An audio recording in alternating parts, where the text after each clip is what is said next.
Hello, hello. Welcome in. This is the Birds of a Feather podcast with your boy Q City. Your boy Taj Bravado. And this is episode 34. Red Zone is the dead zone. So we about to look at last week versus the Bucs, next week's versus the Titans. Gonna check out what's going on in division. See how we did this week on Gimmie Props, and then some city talk at the end. So come along with us, enjoy this ride.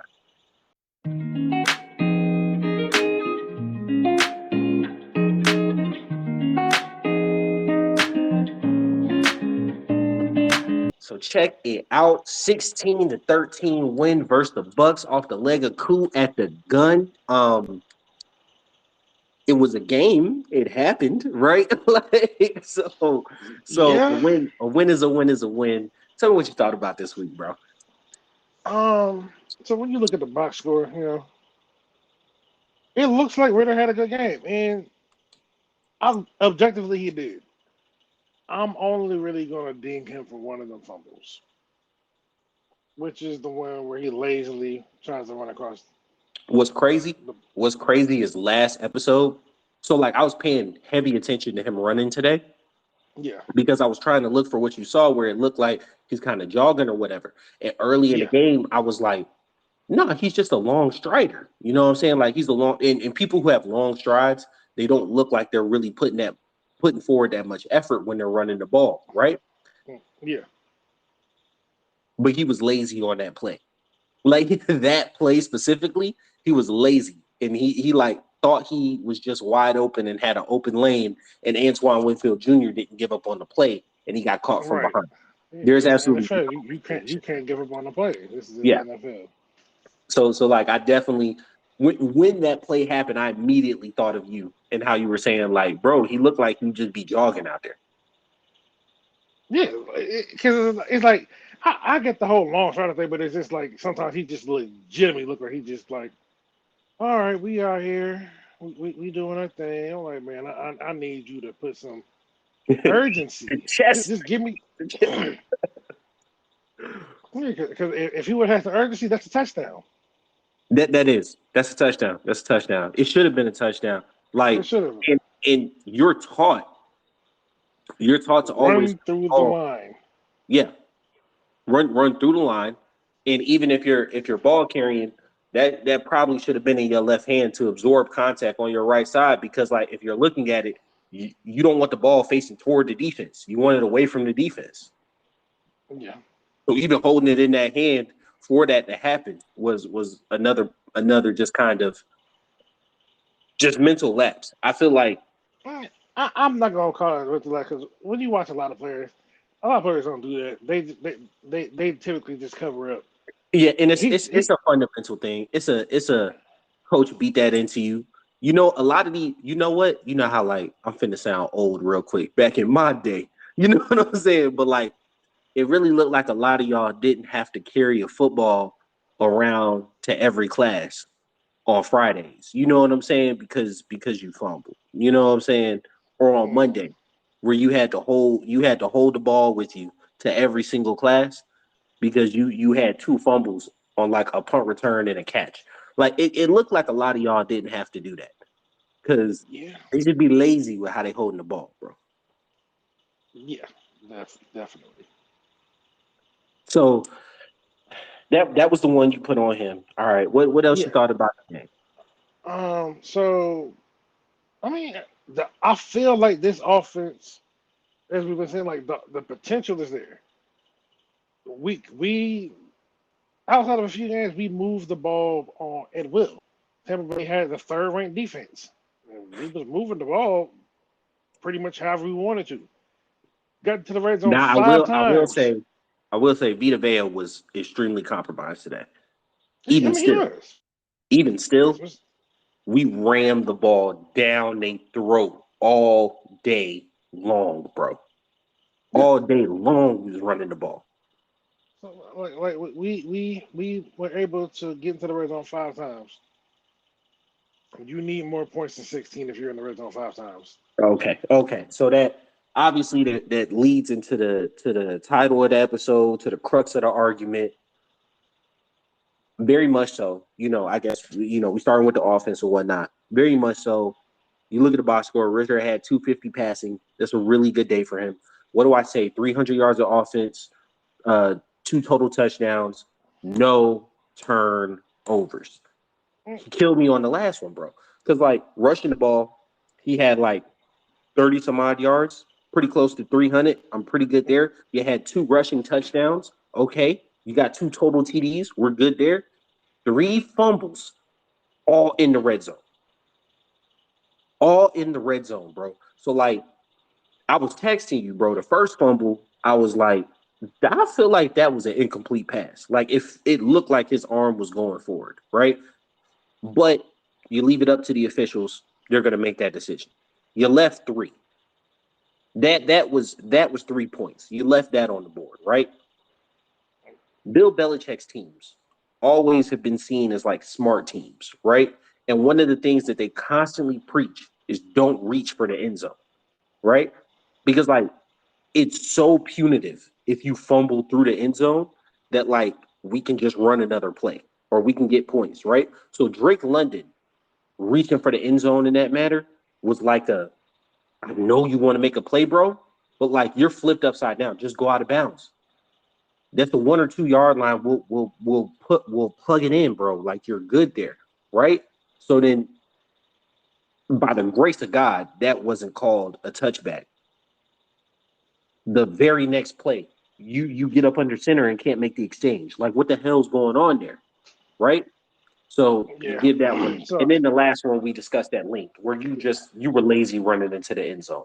no, see, All three of those yeah, occurred in the red zone. yeah, yeah, This should have been a 30-point outing, easily, yeah. The easily a potential 30 is there. point. The potential is there. And The I feel second like one, this has been 4 weeks now that we've been saying the potential is there. You was on the train early, you know what I'm saying? Because you're like, yo, we could have scored this much, we could have scored this much. Now, and that's why I like talking to people who actually know stuff, because like it'll open your mind up to perspective views or whatever. I'm very much like what actually happened. You know what I'm saying? yeah, But when you're looking at what's actually happening, you're like, bro, you are just leaving points on the table, man. Like this should be a top 3, 4 offense in the league, routinely scoring 25 plus a game. Like we can't crack 20 because we're consistently making mistakes in the red zone. Do you realize we've had 4 red zone turnovers in the past 2 weeks? yep, The Chiefs on their Super Bowl run that year, they came back crazy on the Texans. yeah. They had 2 red zone turnovers for the year. We've had 4 in 2 games. You gotta get it. Yeah. That keeps you from taking those next steps, from being that team that is going to make noise, that is going to make damage. We'll talk about it in the division, but we're at the top of our division right now. If the playoffs started today, we would have a home playoff game. Which will be huge. We would have a home playoff game. Which will be And we're, absolutely huge. and we're giving the ball away. We're giving the ball away in the red zone. In the points area, bro. Yeah, but see, Thank thank God our defense came to play today. yeah. Them boys were ready. The good thing is, it's we're going into a week. Going into week 8.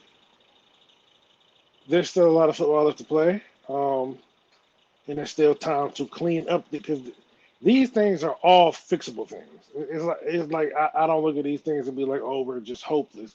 These are all fixable things. Because it's like it's like first fumble, pressure got to end it. 'Cause Ritter was lined up ready to throw. I'm not gonna lie to you. I don't feel like that first fumble was a fumble, and I'm not just making excuses for him because I really am upset with how he just like fucked the game in the red zone. But like I don't feel like that first I fumble was a fumble. It I really think was I can't say he fucked the game in the red zone. I can't because on the first one, McGarry just completely missed the block. he did. But Ritter clocked it and was ready to let it go, and like his arm was coming forward. You know what I'm saying? Like, Not it was coming forward, but the dude hit the ball while it was still back. and so like, hey, look, I'm gonna give you that one. You know what I'm saying? I felt like he Yeah, had control enough that his arm was coming forward. They reviewed it for a little minute, and then they were yeah. just kind of like, it's good. So I was, I got to give you that So, one. I'm not so going to put on the cape about that fumble. now the second one, Drake London. I think that was just a karma thing because that's basically what you texted me, karma. Bro. It feels like it because like that was the ball never got in the Ritter's hands. The center snapped it and just let it go. Yeah, no, like so. So London, that was a clear fumble. Like London's was a clear fumble, and somehow the ball contorted in a way in which it did not touch the pylon, but in 99 out of 100 times, that's a touchback, right? Well, Like that the is, only the only reason it wasn't a touchback is because his hand was out. yeah, and His and he hand got on touched the white turf. gloves, so Yeah, you couldn't really see it. And like yeah, if you like as the play like immediately happened, Antoine Winfield went up and pointed in Tampa's direction because like he's like, bro, that's a touchback. You know what I'm saying? So like the very next play, the ball fumbling, um, and that was it's just just yeah. yes, he's a shotgun quarterback, but over the past 11 Ah, games, he's he's not. taken more than enough Yeah, snaps under center for me to be comfortable with like the quarterback center exchange. What the hell happened? the quarterback like 'cause, like I seen a clip of it. Zoomed in on it. The center just let it go before Ritter could grab it. Mm-hmm. That's basically what happened. It's something that shouldn't happen, but occasionally it does happen. It's very unfortunate, and it sucks that happened there. Um, the quarterback's obviously going to take the blame, but I'm not putting that on him.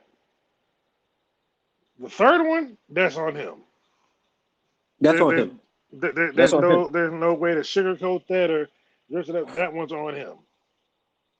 And he's got to He be better in that situation. And yeah like I think winning is a band-aid for like a bunch of things. And like it's very hard as a coach to really truly get on your team after a win, especially after a win like that where he was a focal point in executing getting the ball down the field. That final drive, masterclass, right? The big yeah throw to the big throw to it's Algier, the big oh throw to Pitts, like you did your thing, bro. And he's showing like you're calm under pressure. You've got that kind of like rock steady mentality, that let's get to the next play mentality. Those things are awesome, bro. yeah But like sometimes you don't need it because you're not in that situation. Like Tom, clutch, comeback Tom. But sometimes they just beat people 30-5, like or 30-10. You know what I'm saying? Like sometimes yeah you just beat a team down. And this was a game, especially the way your defense was playing, that like Tampa shouldn't have been in it late. no. Look, we But outplayed them the whole game. yeah, so they got down. Um, AJ got bumped at the bottom of the route. It's Mike Evans. You know what I'm saying? Big body, does what he does. He was able to go down on a 9, you know what I'm saying? Bumped him at the bottom of the route, create the separation, and then dude got speed. So it's bam, touchdown, right? 7-7. We score a field goal, they get a field goal. Us not getting that field goal before half kept them in the game, right? Us Yeah, not scoring with London kept them in the game. And then not having the touchdown once we were up 13-10. That touchdown that Ritter didn't score would have put us up 20-10. Uh, it's just and Baker was already starting to be erratic and make bad decisions. yeah, Baker put the ball in the air 42 times and didn't break 300 yards. yeah. Our Because that defense defense is came to legit. play, bro. This defense is legit. Like the Bates was playing out there. Caden Ellis had just an awesome play on third and Oh short, yeah, bro. yeah, yeah, yeah, yeah. Him and Lamb Absolutely. Landman came together, and that was just like shoot the gap. One guy had him from behind, the other guy shot the gap. Like that was just a beautiful, beautiful linebacker play right there, bro. And I'm like, we cannot waste this defense on No, with no. bad quarterback play. We can't. Now, I think if you look at it, you got Algier and Cordell combined to a little over 100 yards, right? Bijan, despite what most people think, did have one touch today. He had Yeah. one rush. In the last 30 Um, seconds of the game, which was pointless. yeah, he had one touch. Um, and I think that may be like a contract incentive thing to just say like he has to have a carry in every game or whatever. That could be the only reason I think you even put him out there in that situation. Uh, Reports were sick, flu, something along those sorts, and like I'm filling it up here. So, you know, hopefully, knock on wood, this ain't another Mexican beer virus. But a lot of people are getting sick. So it was Yeah. definitely believable. Tampa's not a huge party city, so it's not like you went out and got crazy Well, drunk or anything. he doesn't strike me as that type anyway. With him Yeah, being you know what I'm saying? Well, super people play in religious. Miami. People in I my mean, play in Miami, you get the South Beach flu. You know what I'm saying? Like yeah, but Tampa's like not that kind of city. with him being the super religious type, that just doesn't. I would be shocked if that was the actual case. Yeah, so that's why I'm like, it seemed like a legit, like, oh, I got a little sick, but like, you know, hold my hand and kiss me behind the ear before you just fuck me like that. Like Right. all my bets, bro. Yep. Like, yo, you couldn't let nobody know before the damn game, bro. Like, Yeah, it's just because me and you texted each other at the same time.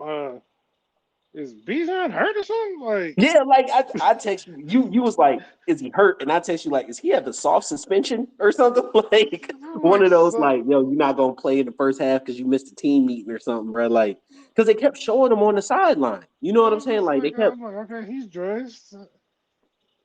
I mean, and I what's think going I on? think that was the other part, bro. Like, if he was in sweats, I think everybody would have been like, oh, okay, he's Yeah, sick, he's not feeling well. yeah, but it's like you on the sideline, and the thing is, they're bringing you out there as a decoy, just not throwing you the ball.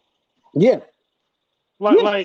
like, who was that play before the half where they had him in the backfield and they ran a fullback screen? To Keith Smith. Yes, and I'm like, okay, Yes. I'm like, Arthur, what are you doing? Like what are you doing? But I guess like he was making a concerted effort. Like I'm not gonna I'm not gonna put the ball in your hand if you're not 100%, which I get. But like, I get that, but why put it on the field then? don't put him on the field. Like don't put him on the field, bro. It's like that was just what it's like you put him on the field for what?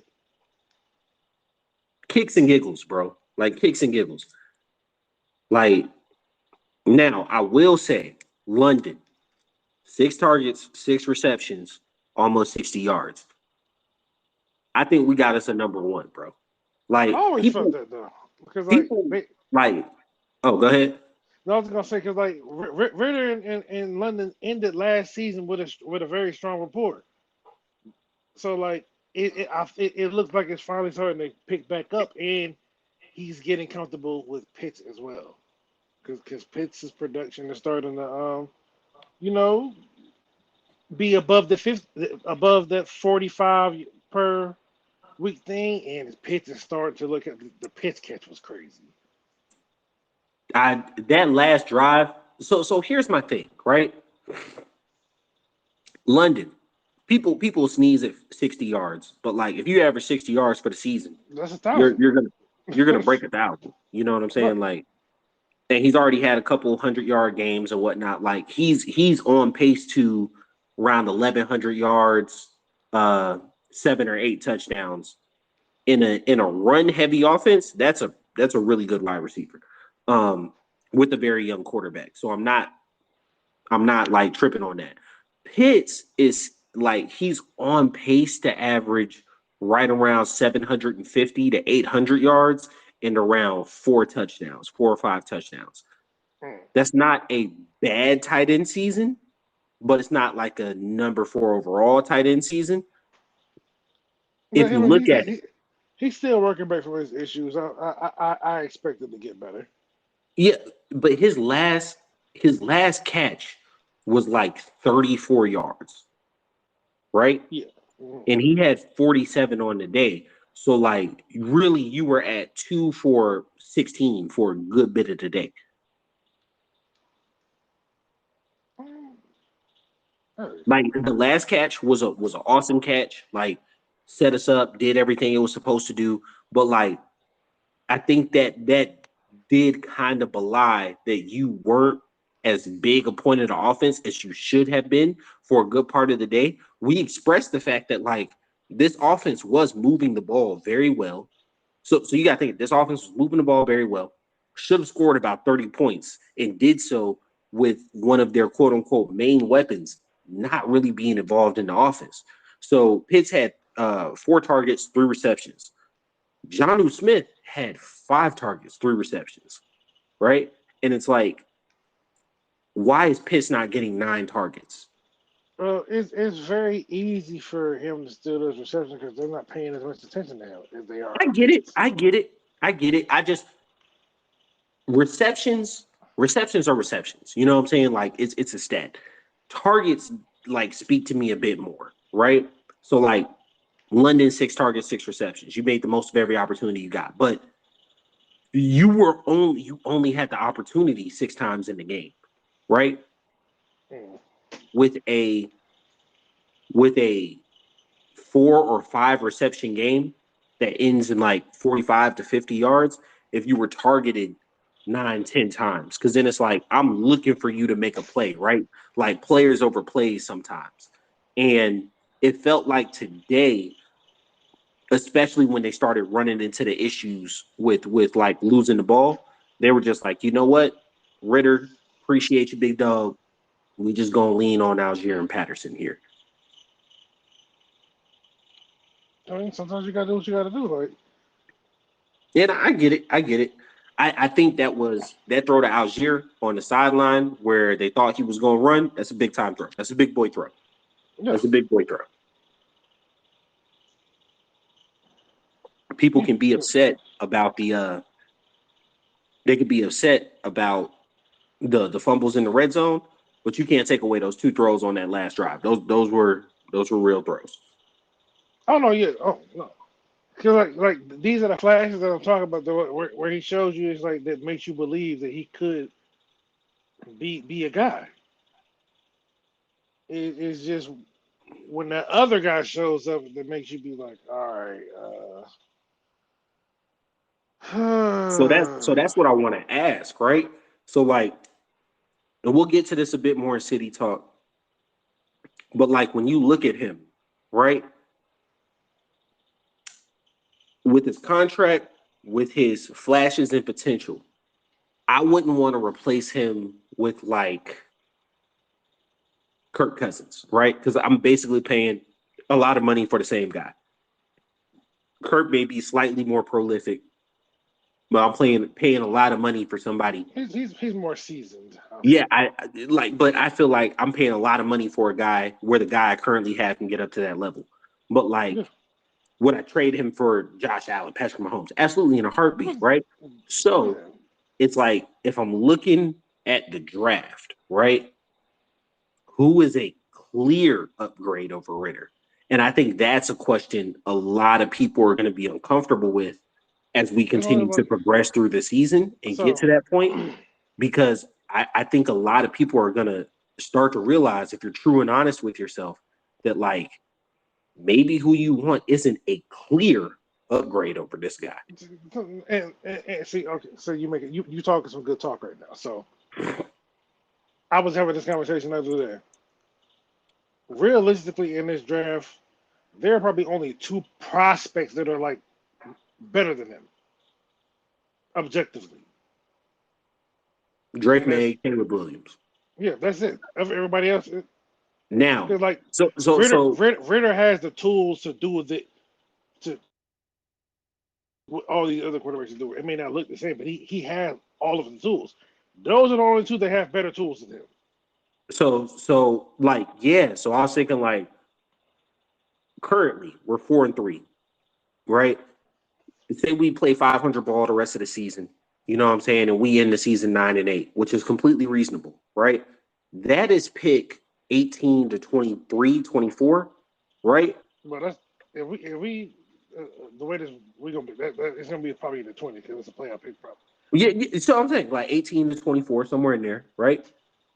Like, you're not getting Caleb or Drake. You're not getting it. You No, no, might not you they're gonna might run it not back. get Michael Penix.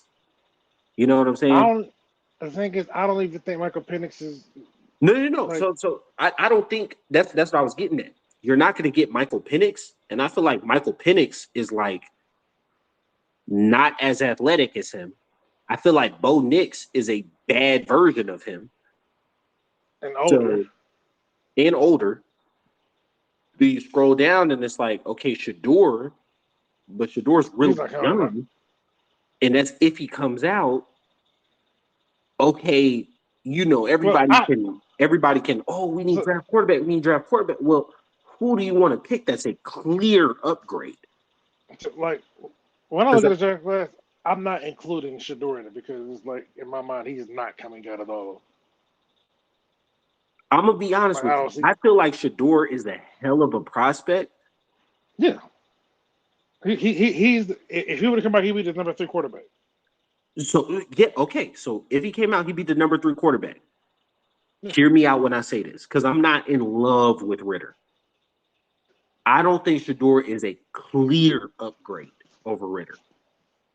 He's not a clear upgrade, but I think he has more consistent accuracy. I think he has the tools.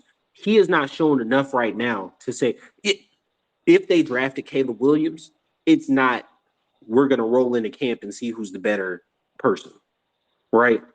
They draft Caleb Williams is a starter. Drake May. They draft Drake May, Drake May is a starter. If they drafted Shador at pick 25, I think that like a strong push would be, hey, this is the quarterback, this is the guy. But I truly think you would go into camp like, I mean, if Ritter has a strong camp, we got to start the best guy. I mean, you would start him, but you take a quarterback in the first round, eventually that's his job. Which is, that goes back into our previous conversation the other day about like wasting picks, et cetera, and whatnot. But like, that's what I mean. It's not like a clear, this guy clears them like it is with those two major prospects, right? And so I think that leads to a lot of fans, especially if you have some sense about you, having an uncomfortable conversation where it's like, hey, we say we're going to give this guy this year, but this might be the guy for a year or No, two. no, no. This is how it's gonna be, right?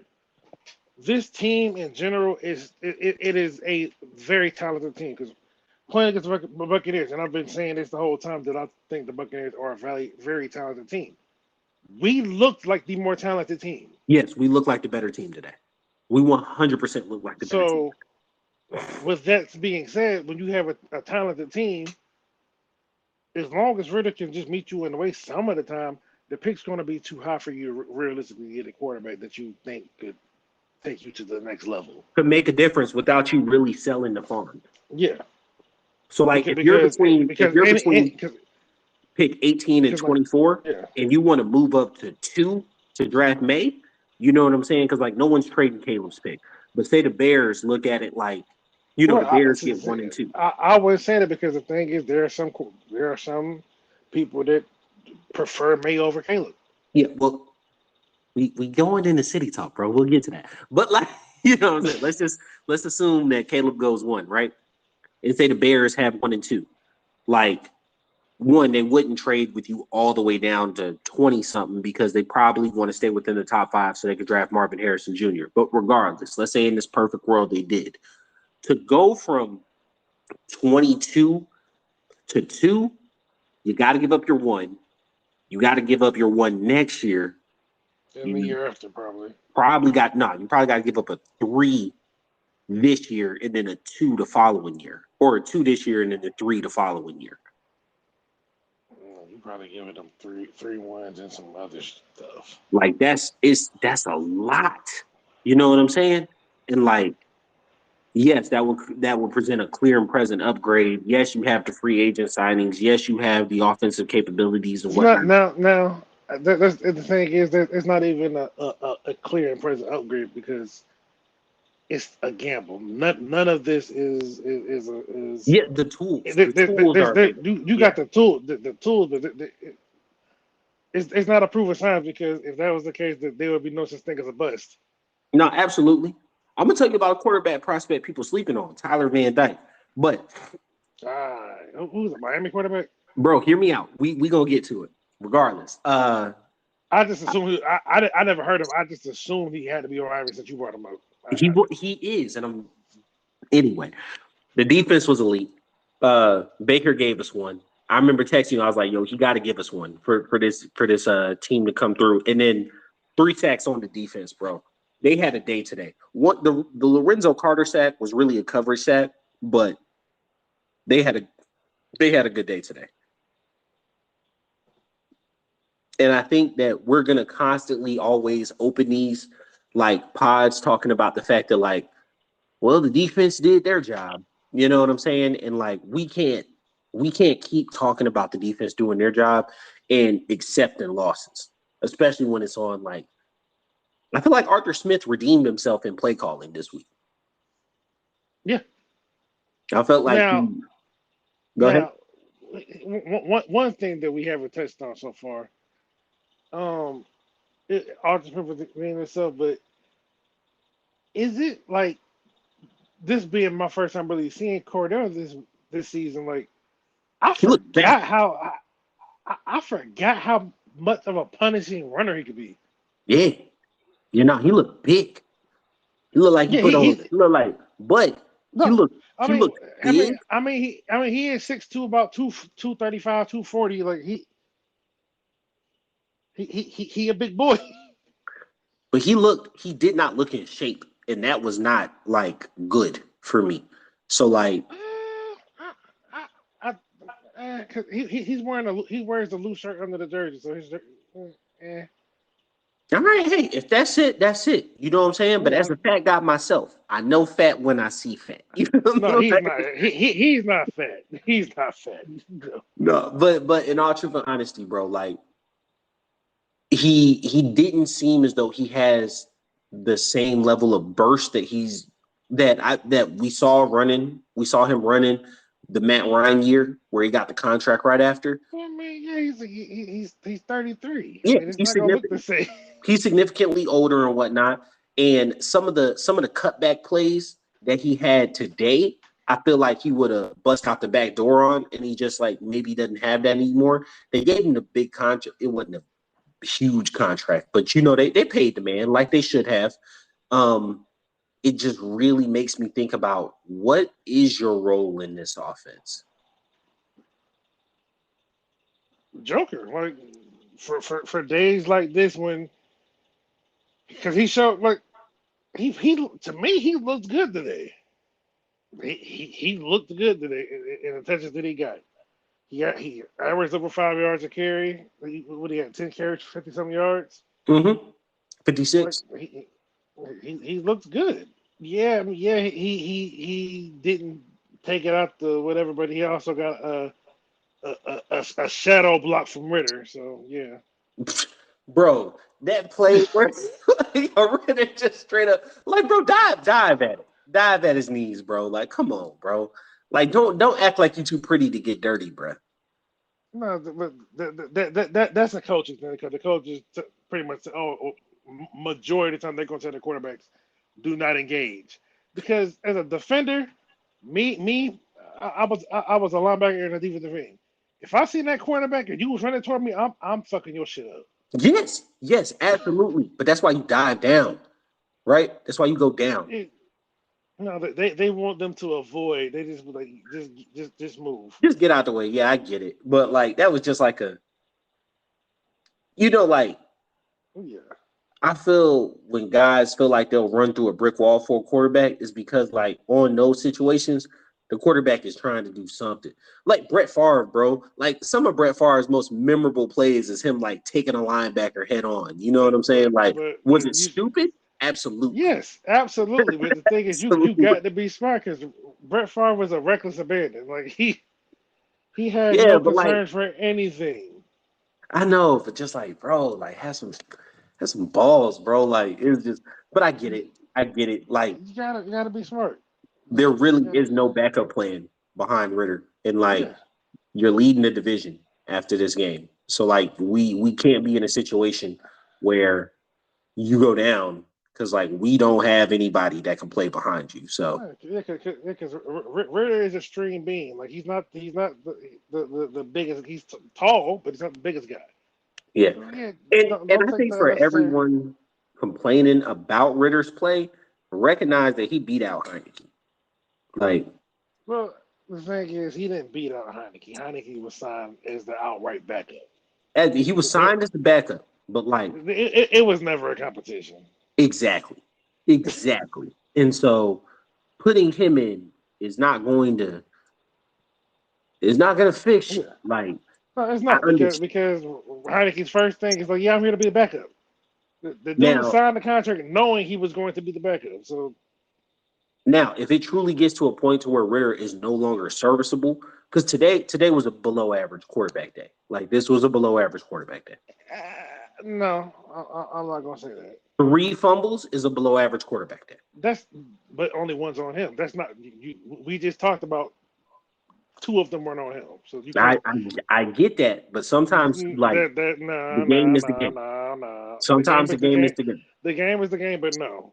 Today was not below average quarterback. No, it was not. So if we get to a point to where you're consistently facing these, I wouldn't be mad if the coaching staff did it. I don't think that they should because like we talk about the bones are there. And like this isn't even like looking at it as a fan. It's looking at it like literally as somebody who's like watching the games, bro, is that like you are literally tweaks away from scoring 30 points a game. Yeah, just cleaning up things in the red zone because we just the offense is routinely but the thing is the red zone struggles don't fall on any one particular well maybe Arthur Smith Is but always yeah, it's really a team effort. And my yeah thing is, how much better would this team look with a commanding lead? So like the Panthers game looked so good, but that's because for a duration of the game, you were up like see 7 to 10 points for see pretty much most of the game. here's my thing though. The way that Arthur Smith calls games, I don't know if we will ever have a commanding lead. Because as soon as he gets up 2 touchdowns, he's going to run the piss out the ball and milk the clock. But that's fine by me, right? No, Like it's fine. It's fine. But like, and this is me being just a tad bit nitpicky. But sometimes I want to see you put your foot on somebody's throat. Like I if feel they like you can't, can. He's a former offensive lineman. I feel like you do that with like his idea of doing that is with the yeah. running game. No, I get that. I get that. But like that's one of the things I missed about the Shanahan offense. Mm-hmm. Because they would go Like for kill shots through the air. yeah, like 'cause it is like oh we're up 21, we're done. Nope, psych, take another one. That's like You that. th- So like that game that Julio had 300 yards versus the Panthers. They were yeah. stat padding that toward the end. You know Hey, what I'm saying? I think Julio was at like he might have been at like 230 or 240 when they hit that crossing. They hit that deep in route that he ended up taking up the sideline that put him over, and he did like the track star finish at the end where he was like running through the yeah, tape with his arms that's pretty behind. much that was basically his patented Yeah, touchdown but like celebration. they were already up like might have been 13 at the time with like 8 minutes left. They didn't need that Yeah, pass. You know what I'm saying? no, But they didn't, but like that's the thing with Coach with Arthur is that he could be. I mean I understand the reason, and it's just nitpicking. But he could be too conservative at the weirdest times. Like when the game's tight is when you want to be extra aggressive, but when you're up, you want to be extra conservative. Why don't you put your balls on the table when you're up? Like yeah, you he can't gets stop us. We gonna show you. When you're up, you gonna be like, punt the ball. But if it's a tie game where we're going for it. If you're gonna put your balls on the table, do it all the time. Don't just do it sometimes. Lay it out there. And I think that is something that like you can't really say is inexperienced at this point. That is literally just his coaching style. No, yeah, that's him. Yeah, that's who he is. Because it's like in 3 years we have not had any like it's just I don't see us blowing any team out. Not how I he don't, currently calls it, but as we continue to move forward, we're going to need his best coaching effort as the Falcons head to Nashville to face the Titans. right.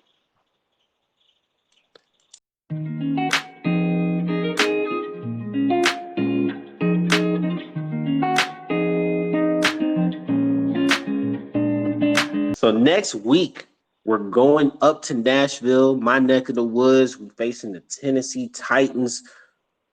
Currently, the Titans are 2-4 off a bye. Complete BS. We're facing two teams off a bye in back-to-back weeks. That almost never happens in the NFL, and we have it happen this year. It's crap, but it is happening. Tell me your thoughts on the game, bro. This is going to be an ugly game. I think it's going to look maybe not quite like the game itself. Not going to look like the Tampa game, but the score will, I believe. Um, you got two teams that are decidedly run first. We do have the better passing attack, but this is two teams with two good defenses. This is true. The Tennessee Titans have one of the best fronts in the league, and they do not take any. They don't take how the teams trying to run on them. Because you got a guy up front named Jeffrey Simmons, and then you have two decent pass rushers in Arden Key and Harold Landry. And then on the back end, you got Kevin Byard. Yes, you do. I'm not necessarily scared of their corners, so No, I do see no. that as a game to where they're going to be depending on Ritter. Um, and the results have varied when it comes to that. Um, I believe we're the more talented team in this matchup, but this also kind of feels like a trap game. And like you mentioned, they are coming off a bye, so they have had a little. They've had that extra week to prepare. Um, it's going to be an ugly game. We should win it, but I'm not really sure if we actually do. So how I was looking at it, one, agree with you totally there. How I was looking at it is one, I'm really upset about that two teams off a bye back to back. Like that's really crap. Like Uh, um the it's small potatoes. it is, but like, you know, do I think that Tampa do I think we're better than Tampa? Yes. Do I think they had the best plan? No. We really could have scored 30 points on them. But like they're coming off a bye, right? Use that bye to get healthy, refocus yourself, game plan wise, et cetera, et cetera. Same Yeah, thing's happening in Tennessee, and like you're getting those teams like best, most rested shot in back-to-back weeks. Prime example is like Tannehill may have suffered a high ankle sprain versus Jacksonville, right? yeah, And like they got a bye coming back from London. Like we played in London, came back and had a game the next week. But regardless, as of right now, today, Tannehill is slated to play, right? That high ankle sprain should hamper him. Do we see Malik Willis in this game? Maybe, maybe not. How does that affect the offense? If we see Malik Willis, he looked much improved in his small time playing 2 weeks ago. But this offense focuses heavily on intermediate routes and pounding the ball with Derrick Henry. That is the whole offense, bro. that sounds Um, familiar. it hadn't really the philosophy hadn't overly changed. Now that receiver, that is highly targeted has changed multiple times. It was Smith. Now it's D Hop, right? Mhm. D Hop he kind of lost a step. I ain't gonna lie to you. He does not look. He's never been like the most crazy explosive guy, but he No. doesn't look like he's creating like huge separation, huge gaps. Well, And then Derrick Henry hadn't really been able to get off this year. yeah. So the thing with D Hop is he's never really been a separation guy. He's always been a look. I'm just gonna look boy you at the catch point, and you're not gonna do anything about it. Yeah, throw it up, give me a shot. You know what I'm saying? But like, Because like it is much he's more noticeable that yeah, he can't get away from people this year. well, yeah, but yeah, he can't. But I've never viewed him as a separator. So maybe I've always viewed him. He's just he's only 6'1", but he plays big boy. He plays big boy ball. No, he's definitely a contested catch guy. But there's been multiple like Mike Evans did, right? Bumping guys at the bottom of the route, or like giving a little elbow at the top of the route to be able Yeah, to, when you make those contested catches, have a step or two on a guy, and yeah, like I haven't seen that this year. Like that's I've been watching a whole bunch more Titans football because like that's who's on when I'm up here. You know what I'm saying? I got to watch the Falcons game on my phone, and he just looks like really really slow. Um, mm, and not to say he's not been productive this year. It just doesn't look like he's getting that same separation. And he was yeah, never a burner or a super athletic guy to begin with, and like it's right. never stopped him before.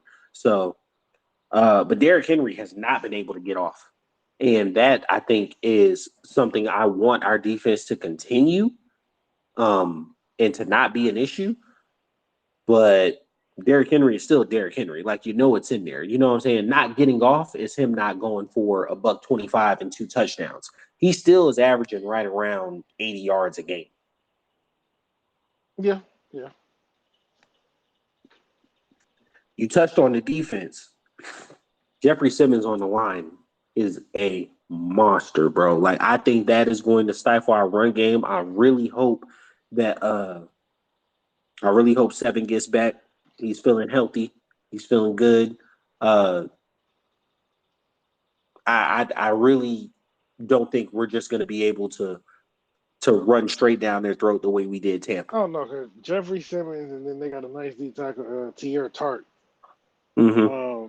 They have one of the better defensive lines. I'm not gonna say French because they're linebackers or whatever, but D line, oh yeah,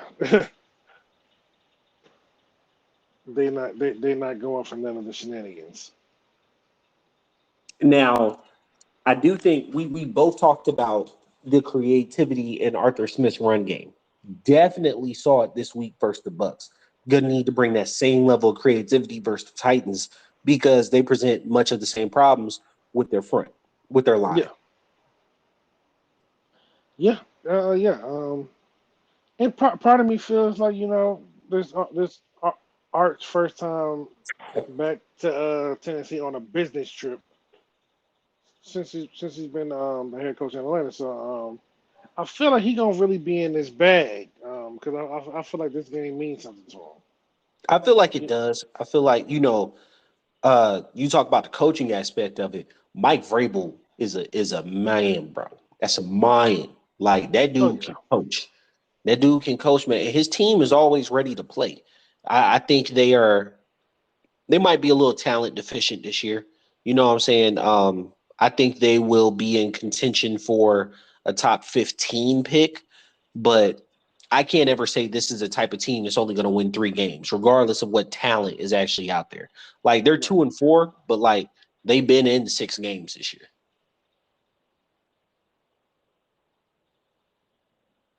Okay. Yeah, I mean, in a lot of ways, like these teams kind of mirror each other. We're just a more talented version of it, but I we could definitely. and that is the point that I think belies your whole this is going to be an ugly game, right? Is Yeah. that this is your AFC counterpart. And in all truth and honesty, as much as you're 4-3, you could be 2-5. You know what I'm saying? Like You had 2 last-second field goals. Those could have went either way. You know what I'm saying?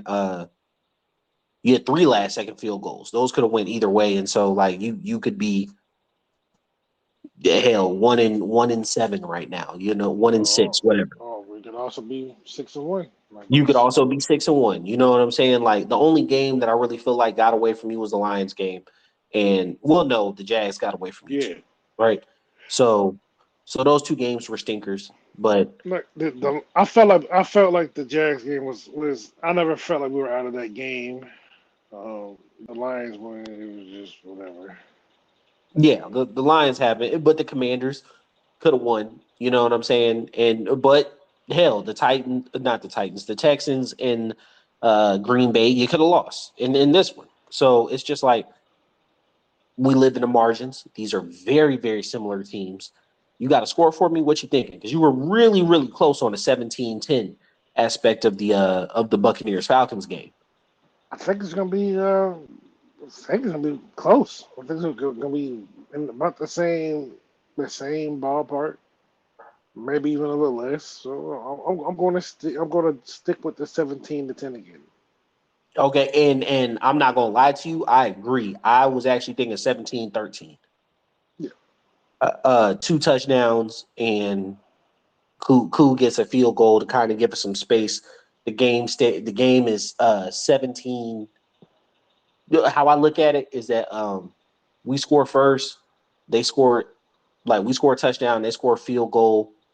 We get a field goal, they get another field goal. It's 10-6. And then we score another they score a touchdown. It's like 13-10. We score a touchdown 17-13. And then the game kind of ends with them trying to close that gap. Josh, yeah, I'm with that. Yeah, it just in terms of how we run the ball, what we do, I don't expect us to lead wire to wire like we did this game, Yeah. right? Like there was never a point where we were behind. And to be completely honest, no disrespect to the Bucs, it was never a point in that game where I honestly felt like we were in danger to lose. Until I was thinking like, damn, this might go overtime.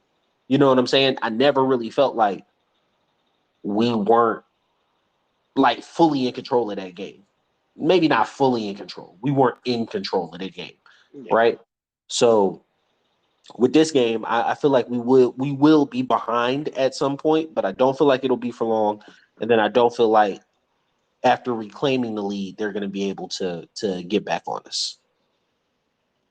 Yeah. I'm definitely with that. Yeah. Yeah. I don't got no rebuttal to that. So I think we're both aligned in the fact that like this doesn't seem like a 20-point outing Oh for the no, home yeah, team. no. It's gonna be ugly. It's not gonna be pretty. There's gonna be some old school football. So for the football purists, this is the game that you might want to watch if you're just a purist. There's gonna be a lot of defense.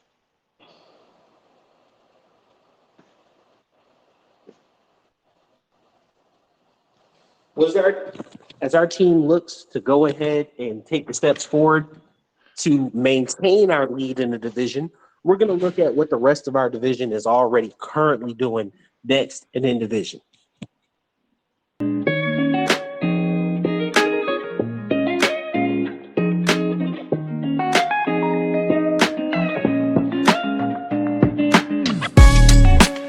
So check out what's going on in the division. Currently, your Atlanta Falcons are 4-3 on top of the division next week facing the Titans. The Bucs, who we just beat down 3-3, lost against us, obviously. Next week, play the Bills on Thursday, right? So that's a good one. Saints lost Thursday versus Jacksonville. Their next week is versus the Colts. They'll be playing them on a 10-day rest with the Colts coming off a loss versus Cleveland this week at home. They're obviously losing to Anthony Richardson for the season. And then the Panthers had a bye this week. Their next game is going to be versus the Texans. That'll be a number 1 versus number 2 matchup. That is actually pretty intriguing to me. Tell me what you think about the division going on right now, bro.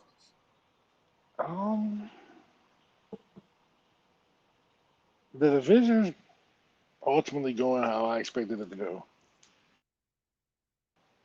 Um, I, from the beginning, I felt like we were the best team. Bucks second, Saints third, and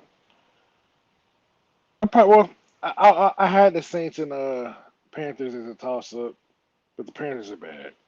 Panthers are terrible, bro. I'm not gonna lie to you. I didn't think the Panthers were gonna be this bad. I, I I didn't think they were gonna. I knew they were gonna be bad. I didn't think they were going to be this bad. I don't even think you thought they were gonna be this bad. no Owen no. I thought them and the Saints would have a close record. Um, but I did think that we would be among the top of the division. Now, I did think that we had a chance to be at the top of the division. I thought that the Saints would be our biggest challenger. And to be honest, only a game separates us, so I can't say that they're like we're miles ahead of them. But next week we face the Titans. We discussed that's going to be a hard game, hard fought. We shouldn't. I can't say we shouldn't lose. Like hopefully we come out with a win there, right? Yeah, I think the Bills beat the Bucs down next week. I think they take out all their frustration about New England on the Bucs. On a short rest, I think they go bananas on the Bucs. it Um, makes sense. and so that would move the Bucs down to 3-4. The Saints facing the Colts on 10-day rest with their backup quarterback. I think the Saints might win that one, right? And then Panthers coming off a bye, 14-day rest versus the Texans. I think that could be the Panthers' first win of the season. Really weird. Where three of the NFC South teams are facing three of the AFC South teams this week specifically. Like it almost feels like this is a throwaway week in terms of NFL scheduling. Like they didn't really care about kind of diversing these games out among the season, but I guess it's just because they didn't necessarily have high hopes for any of our teams. And the marquee matchup, if you actually look at it, isn't us or the Saints.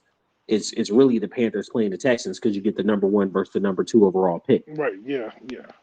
But I thought they wanted everyone to see the new guys. yeah, but with all that I'm said, not upset with it. getting the 5 wins at this point in the season, because the Colts could very well beat the Saints, right? And I think the Bucs is a loss. Like chalk that up. We would literally have a 2-game spread on the teams in our division halfway through the season. You can't beat that. Yeah. I definitely think there's a huge push and focus to get up and make sure that we win this game coming up next week. Even if we were to lose, we would still maintain first place, right? So if we lost, the Bucs won and the Saints won, the Bucs would move into first place because they have half a loss more. But we would still be above the Saints. You know what I'm saying? Because the C teams and whatnot. So it's not really an issue there. Right.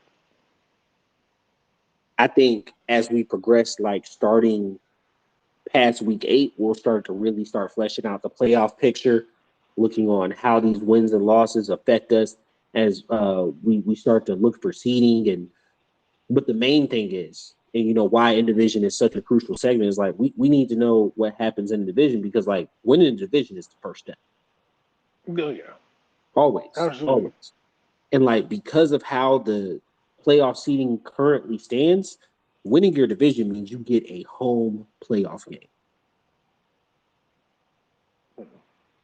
It doesn't matter if we had the conversation that like, oh, playoffs in the NFC East, it's either going to be Dallas or Philly.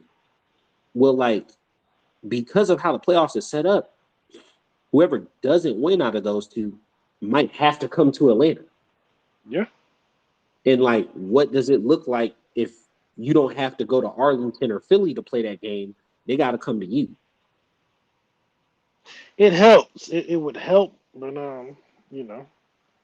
It would help drastically, and that's why I was like, it is very important to make sure, like getting in as a wild card is still good. You know what I'm saying? Like it's still, you're in the playoffs, you're in the tournament, but like you really want to focus on winning that division first and foremost. I agree. So now we're gonna go ahead and look forward to Gimmie Props. We're gonna check on how our betting points did this week. So come along with us.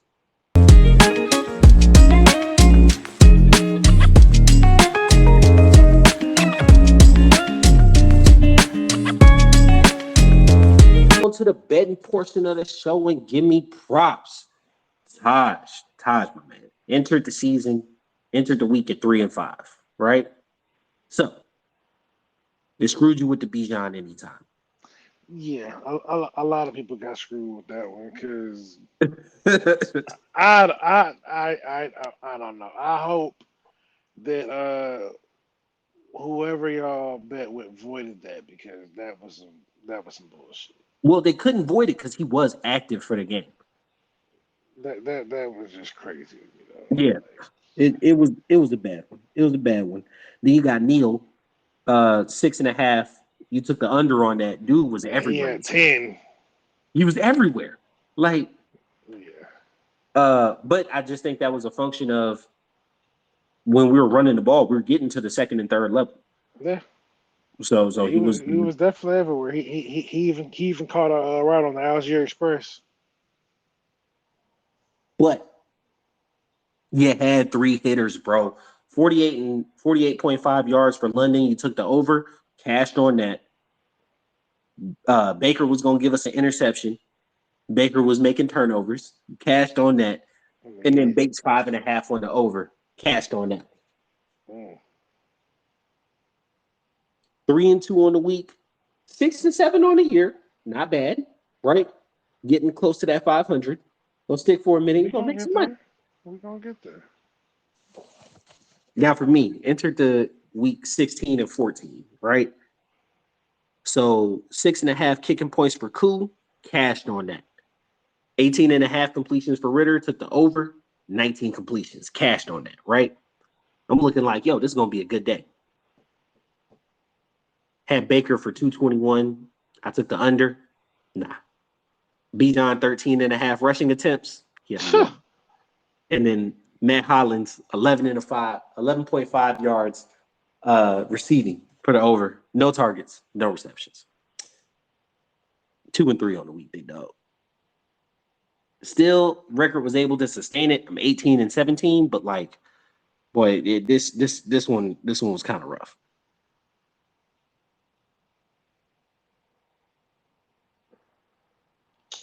Oh. Now, we look at the games. Taj, you entered the week 1-1. It's a tough week for you, big dog. Yeah, the Lions got punched on. Yo, what? So you had Lions money line versus the Ravens. Oh man, the easiest way to say that is you was on the wrong side. I won money line and they got beat like a piggy bank. So then you had Chargers money line versus the Chiefs. Awesome. I didn't watching that game. I didn't even feel like he was on the right side of it. And I said like, hey, that wasn't a bad bet. I was just on the other side of it. Like, it didn't look like the Chargers just might be bad. Like they're 2-4, and like we talk about Justin Herbert being overrated, but like they're 2-4. Like the Chargers might just be bad. You know what I'm saying? And people don't want to say that, but they might just be bad. We're recording this before the end of the Sunday night, so your Dolphins money line versus the Eagles doesn't really have a. I mean, it's 17-24 at this current moment, so we're looking good. I mean, we got the ball. Well, they got the ball. Is we right now with money on the line? So yeah, so that's going to progress, and we'll go over that on the betting pod releasing on Friday. So y'all come back for us. But as of right now, your season average is 1-3, right? I can't make no better choices because I'm 1-5 entering the season, right? Entering the week. But hear me out. I had Cleveland -3 versus Indy. They won outright. I had New England getting 8.5 versus Buffalo. They won outright. And the only one I lost was Green Bay money line versus Denver. Because I couldn't get no points because it was +1. 2-1 on the week, 3-6 on the season. Is that good?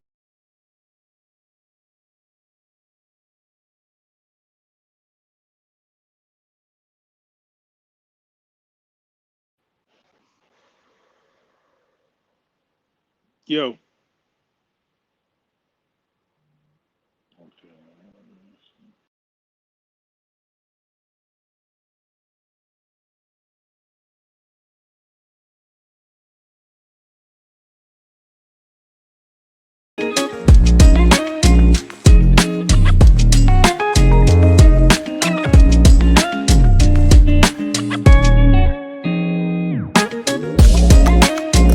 On to some city talk.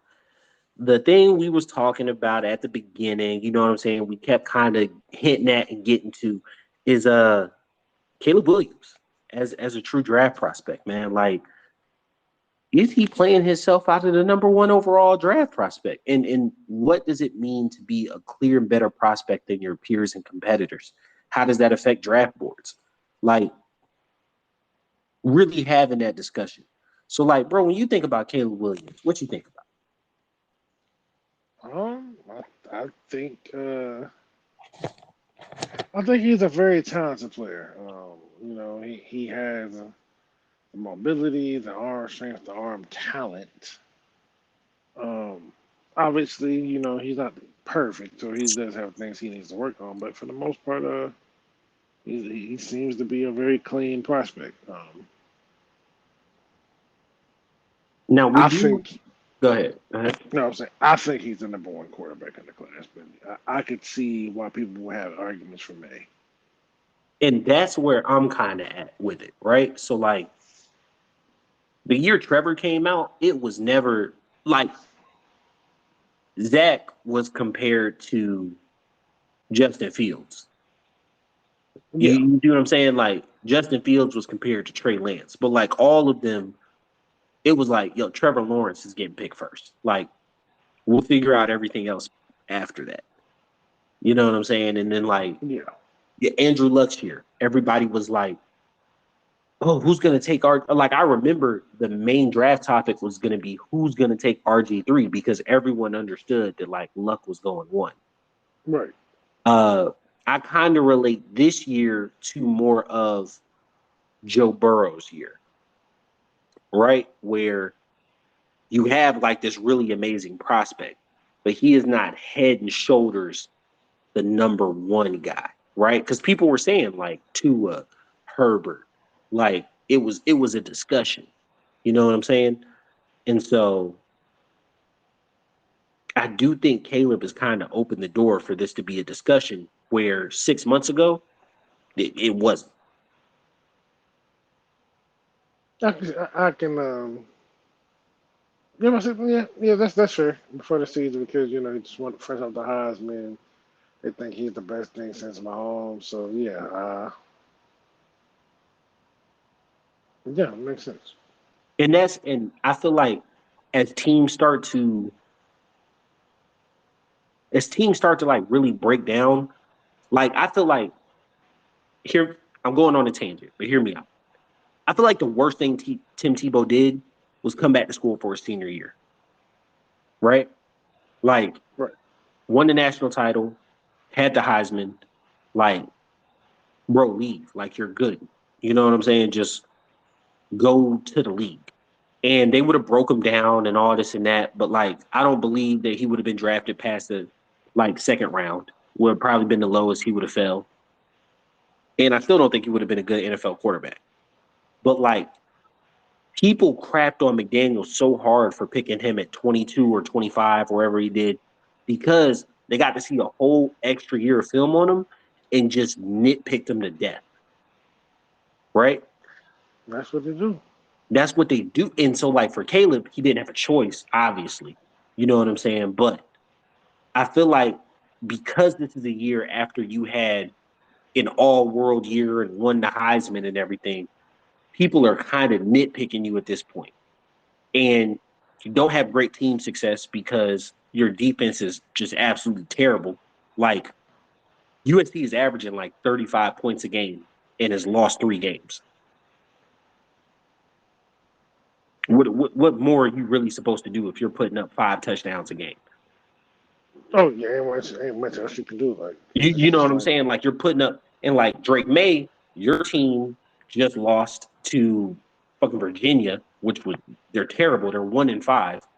Um, but also scoring like 40 points a game. I see where people have the whole, Drake May's bigger. I feel like yeah. Caleb has a much liver arm, but like they're both mobile. I think they're both like extremely good prospects. But like if I'm a team at the top, I'm not upset with either. But if I'm a team looking to move up, do I have if the Bears take Drake May, do I still have that? Oh, I'm a give up the farm for Caleb. No, well maybe. I think some people do, but I wouldn't be surprised if a lot of people are like, well, Drake May's my guy, and if he's not there, then I'm fine.